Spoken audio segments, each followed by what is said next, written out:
And I'm one of the about 74, 75 million Americans out there who call ourselves baby boomers. And it's this time in our life when we start to experience health problems. But I'm telling you, there's hope. There's hope in food and hope in fitness. And unfortunately, most of us don't get the information that I share disseminated to them through mainstream media. Because it's not politically correct to be a proponent of what I talk about all the time. I'm an anti-carb eater. High carb. I'm an anti-high carb eater. You can call it keto. Many people do. I was keto before keto. But there's all kinds of research coming out. It's incredible what I'm reading. And I've got stuff right in front of me. I mean, I get overwhelmed by the amount of information. We have 122 million plus Americans with high blood pressure over the age of 20. 102 million plus Americans with high cholesterol or more. 136 million that are diabetic or pre-diabetic, and over 100 million with neurological disorders. Do you realize what helps them? All the research out there? It's extremely exciting. Low-carb dieting. Keto. It's incredible. Right in front of me. This is from the National Library of Medicine, just out a couple months ago. Ketogenic diet and cardiovascular diseases. Now listen to this real carefully. The most common and increasing cause of death worldwide are cardiovascular diseases.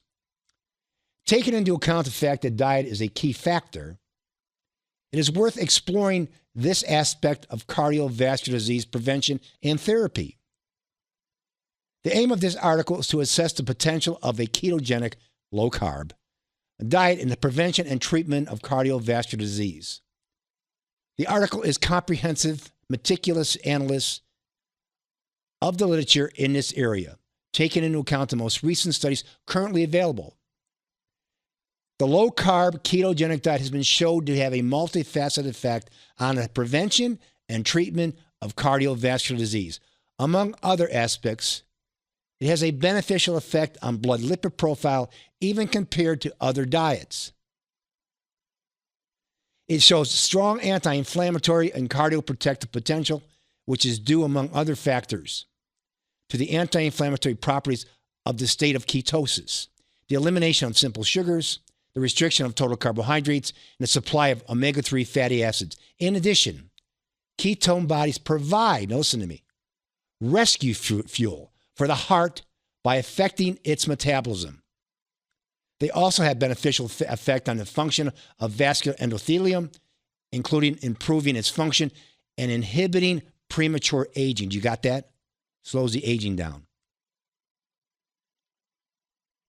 The ketogenic diet has a beneficial effect on blood pressure and other cardiovascular risk factors through among other aspects, weight loss. The evidence cited is often superior to that for standard diets, making it likely that the ketogenic diet, low carb, shows advantages over other dietary models in the prevention and treatment of cardiovascular disease. This is a legitimate need for further research in the area. Now, let me go to the bottom, the conclusion of this whole study, because this is long. All the way to the bottom. Here we go. Conclusions. Be patient, please. I'm going to get there. Here we go. Here we go. Now we're on top of it. This is so this is what happens when you have live radio, okay? So summarizing extensive research, the ketogenic diet is a promising nutritional model in the context of cardiovascular disease and prevention and therapy. Through its pleiotropic properties, it is able to influence the cardiovascular system on multiple levels. This is the conclusion of the study, by the way. Scientific evidence mostly confirms it's beneficial, even more beneficial compared to other diets. Effect on lipid profile. However, there's lack of strong evidence on the cardiovascular risk for dyslipidemia due to the ketogenic diet. A potential advantage of the ketogenic diet is a strong anti-inflammatory effect that interacts with the cardioprotective properties. In addition, In addition, taking into account that cardiovascular diseases are a major and increasing cause of death worldwide, it will be the utmost importance to meticulously analyze and review the current management and knowledge in this area. The current scientific evidence on the impact of a ketogenic diet in prevention and therapy is optimistic. Taking this into consideration, there is a legitimate need for further scientific research on the relationship between keto diet, low carb, and cardiovascular disease. This could contribute to improving health and reducing the risk of death among many millions of people worldwide. We are not getting this information. Why? It doesn't stimulate the commodities market. It's not politically correct because they're pushing us in a direction of becoming vegetarians. You don't want to eat meat. Bad for you. You got to eat all kinds of grains and be a vegetarian. This is contrary to what they're telling. No wonder we have so many people in this country that are fat and obese. No wonder we have so many people in this country that have high blood pressure. No wonder we have so many people in this country that are diabetics. You talk about an epidemic, that is it. And who benefits from this? I mean, I'm getting excited now. I'm trying to calm down. The guys who, big pharma and food companies, they're the ones who benefit from it. They're also doing extensive research right now in cancer in this way of eating. And it's exciting what they're showing from it. I don't like to bring this up. You know, I don't like to talk about it because I get choked up by this. My brother-in-law, who's coming out to see us here in a couple of weeks, in 2021 was diagnosed with stage 4 non-Hodgkin's lymphoma, metastasized. My wife was a wreck. So I got on my knees and I prayed to God to give me knowledge. How can I help him? He's her only sibling.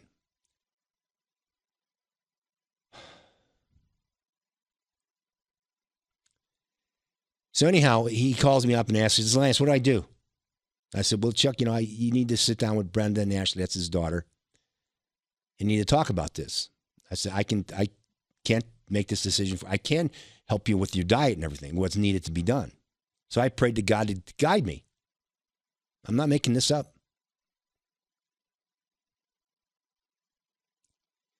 So we got him on a low-carb diet because all the research I was reading, low-carb, because cancer cells live off of carbs, sugar. That's what the PET scan's based on. And we got him on that. We got him alkaline because cancer cells live in an acidic environment, which also mutates the other cells around them, causing more cancer to grow. Well, his main tumor was from hip to hip. It was that large. And we got him on the diet. And he, of course, then the doctor elected to do chemotherapy and whatnot, which is, I understand that. But when he's going through this treatment on this diet, he actually looked like he was going to a health spa. I'm serious. I'm not making this up. He was diligent. He stuck on the diet. Went through the chemo treatment. Okay. My wife went there basically because, bone marrow possibly transplant. She didn't match up. And in a 6-month period of time, the tumor wasn't really shrinking. No, this is the truth now. I haven't told this in a long time. And so she flew out there, that's when she did the bone marrow match and didn't match. And they called me on the telephone and told me that, it didn't get any smaller. And I went to church. And I'm coming back from church and I hear a voice say to me, tell him to go back in. And have another PET scan. That the cancer's gone. I am serious now. I'm not making this up. Have another PET scan. The cancer's gone. I heard a voice, a real voice. So I get home and I call my wife on the phone and said, honey, you need to tell Chuck to go have another PET scan. The cancer's gone. I've told her what happened. They got a hold of the doctor. The doctor said, I can't see anything wrong with it. We can do it. This is in 3 days now. Remember, tumors hip to hip. Goes in, has a PET scan. I'm coming home from work, training people like I do today, you know, and I get the phone call, and I answer the phone, and she's crying. I go, what's wrong? We just got back from the doctor's office. She came out in a waiting area to get Chuck and I and Brenda and bring us in to show us the PET scan. Doctor broke down crying. She said, never in my life have I ever seen anything like this. The cancer was completely gone. That's a miracle. That was 23 years ago. So what I'm telling you is the knowledge that we acquire, take this into your heart. And I'm not promising any cures, you know, anything like that. I'm just telling you, you can make life better for yourself if you're doing the right things to let the body heal itself. And the information I'm reading about this approach to eating is incredible. That's why I've been a proponent of this for so long. So, I mean, I could talk about this all day, and I won't do this, and I have a hard time discussing this. Again, this is the first time I've mentioned this in a long time, but I figure you needed to hear this. With that, we're going to go to my good friend, Greg Treviso, the owner and the operator and a pupil of mine for many, many years from the Fitness Institute. Hey, Greg, welcome to the show. Good afternoon, Lance. How's things going over there? How's how's weight loss challenge doing? Weight loss challenge is going great. So I'll go over some of that here with you in just a second, but I just kind of wanted to add on to what you were saying. You know, you and I have been working together since 1997, and I just turned 50.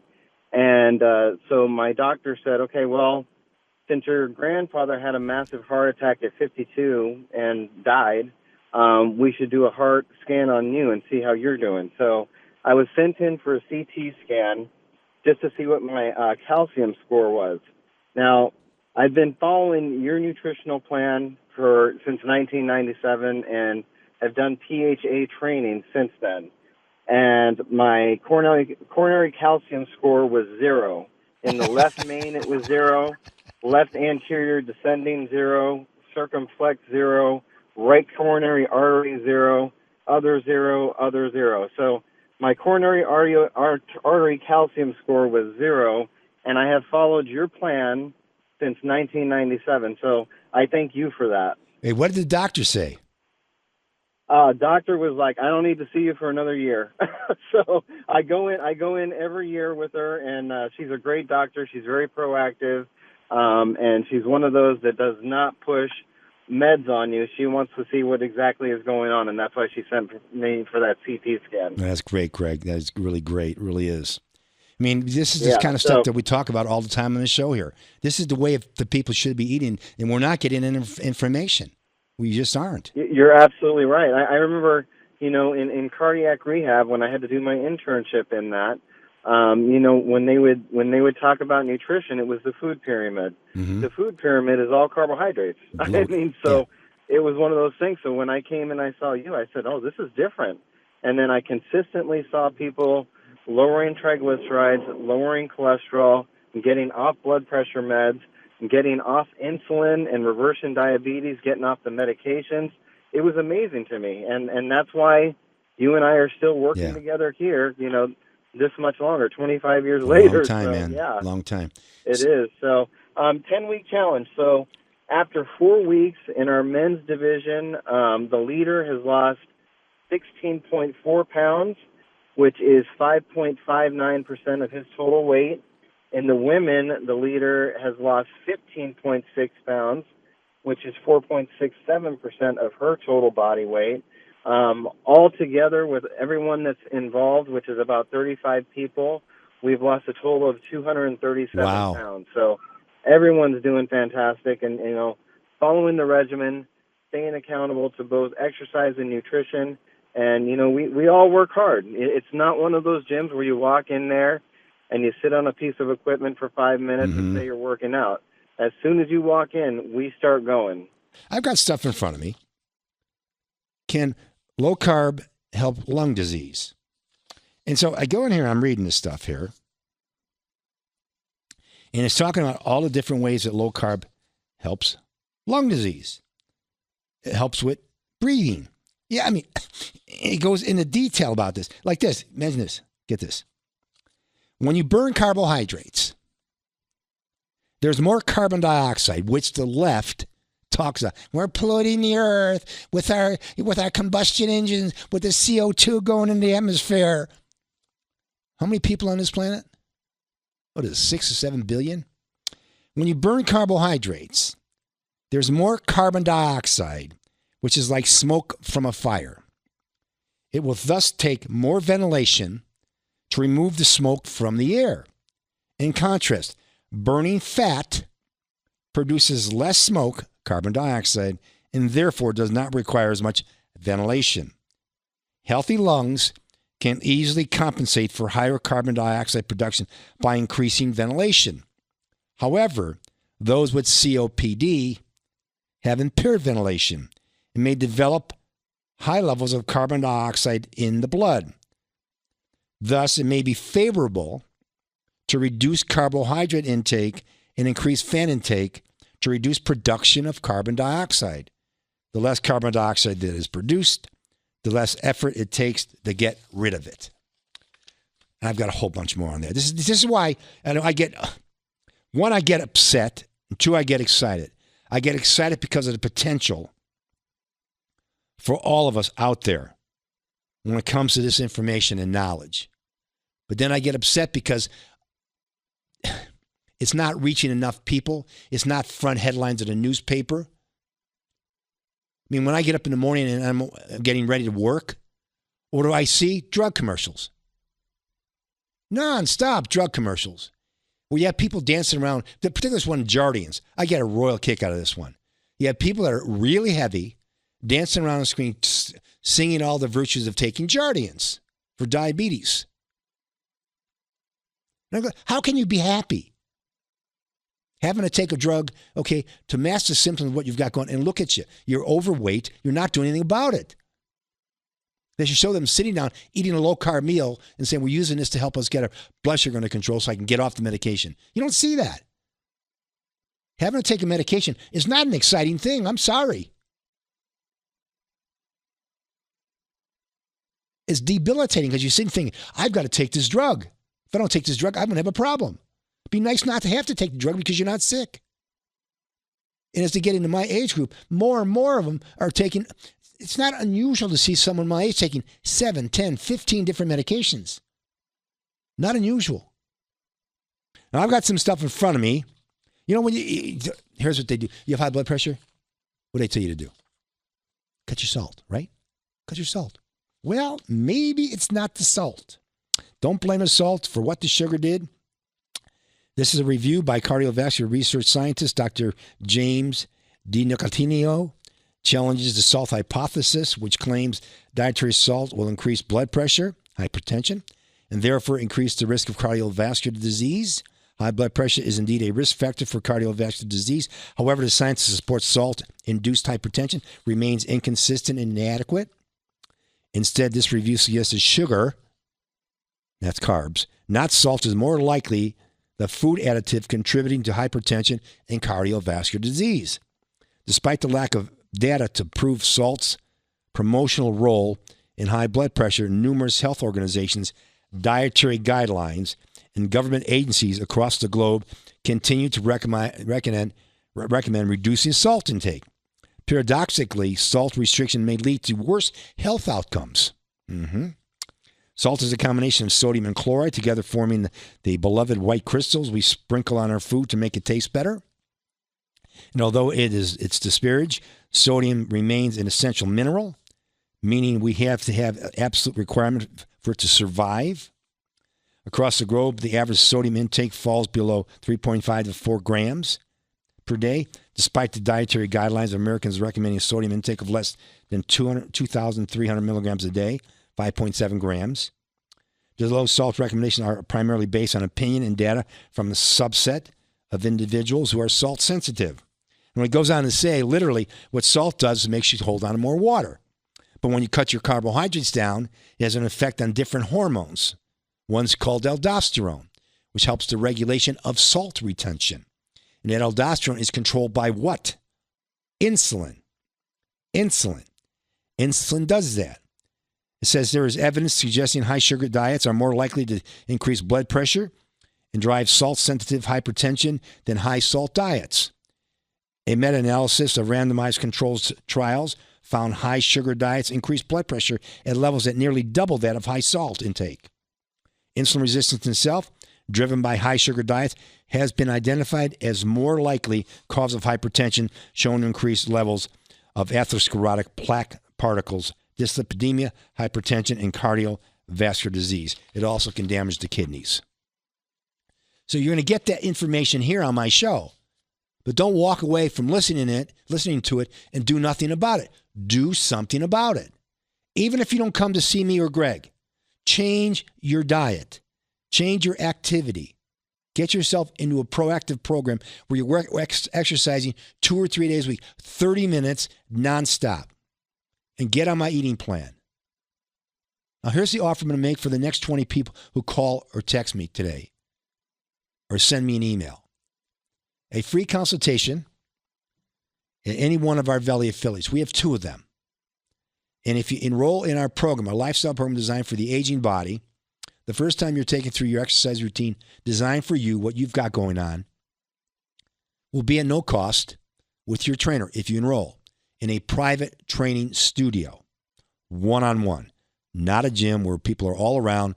It's one-on-one with your trainer or your coach. Plus, you're on my eating guideline, my Eat Like Lance plan. This is not a boring diet, believe me. It's not. You're going to have steak. You're going to have lobster, fish. You even get meals where you're allowed to eat whatever you want. We call that a meta or cheat meal. And to make you follow up on it, you're accountable. The accountability works wonders. It makes you stick on your diet. Of course, you heard the results that Greg gets and that we're getting. Now, when you call or text me, please send the following information. Your name, your phone number, and which location you'd like to go to. Name, phone number, and location. Name, phone number, and location. We have 2 locations that we're affiliated with.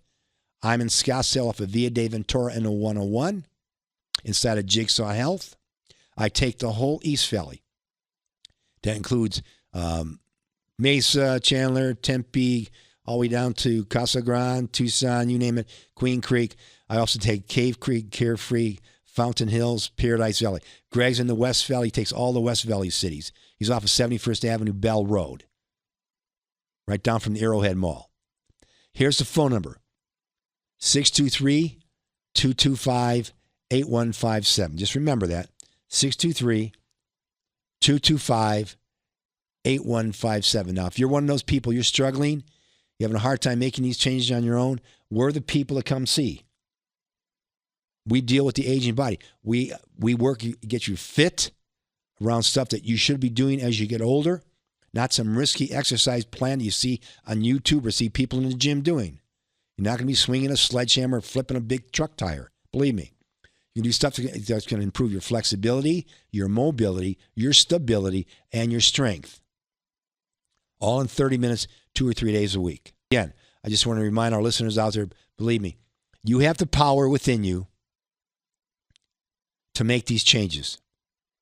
Nothing wrong with having someone help you during that process, because transitioning into a healthier lifestyle is not the easiest thing to do as you get older. We have more reasons, excuses not to. We'll help you eliminate the excuses, because being accountable does that. Being accountable both to your exercise and your diet.